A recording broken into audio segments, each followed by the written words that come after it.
ఓ కూర వండాలంటే ఆ కూరకు అక్కడికొచ్చే అన్ని వస్తువులు ఉండాలి. జీలకర్ర, ఆవాల కాడ నుంచి షురు చేస్తే ఎచ్చం మసాలాల దాకా అన్నీ ఉంటేనే అది కూర.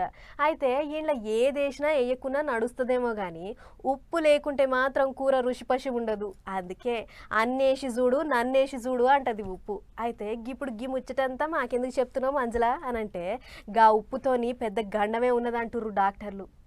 ఆవ్ మోతాదుకు మించి వాడితే పెయ్యంత రోగాల పుట్ట అవుతుందని హెచ్చరిక చేస్తుర్రు డాక్టర్లు.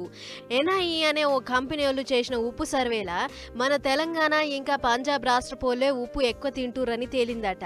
ఇక ఆ సర్వే ముచ్చట్లు చూసిన డాక్టర్లు అంతంత ఉప్పు తింటే పెయ్యంత గుల్లైతుందని చెప్పుకొస్తుర్రు. గుండెపోటు ఉన్నట్లుండి బీపీ పెరుగుడే కాకుండా కిడ్నీల మీద కూడా ఎఫెక్ట్ పడుతుందట. కాబట్టి రుచి ముఖ్యం కాదు, మీ పెయ్యి పాయలంగా చూసుకోర్రి అని సలహాలు ఇస్తుర్రు. అయితే ఏ ఉప్పు కొన్నా కూడా వాడుకని తగ్గించుకోర్రి. నాలుకెకు రుచి తలగాలని ఇంతింత వేసుకుంటే ఆ టెంక మీరు దాఖానాకు లైన్ కట్టాలి అని హెచ్చరిస్తుర్రు డాక్టర్లు. జర్ర వయసు మీద ఉన్నోళ్ళు గిదంతా వాటిదే అని అనుకుంటారేమో గాని ఉప్పు ఎక్కువ వాడితే మీకు ముంగట చాలా ప్రమాదం అట. అందుకే ఇప్పటి సందన్న వాడే మోతాదు తగ్గించుకుంటే మీ గుండెను మీరు కాపాడుకున్నట్లే, ఆ టెంక కిడ్నీలు ఇంకా బీపీని కూడా కంట్రోల్లో పెట్టుకున్నట్లే అని అంటుర్రు.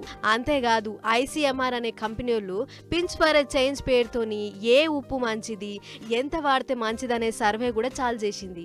అందులో ఉప్పుతోని లాభాలు నష్టాలు అన్నీ చెప్పే ఇకమత్ చేస్తుంది. ఏదేమైనా ఇన్నొద్దులు కూర సప్పసప్పగా ఉంటే ఉరికిపోయి నచ్చినంత వేసుకునేది, కానీ ఈ కాడ నుంచి అది బంద్ చేసుకొని రుచిని కంట్రోల్లో పెట్టుకుంటే మీకే మంచిదంటుర్రు డాక్టర్లు. హాయిలమ్మరిగా.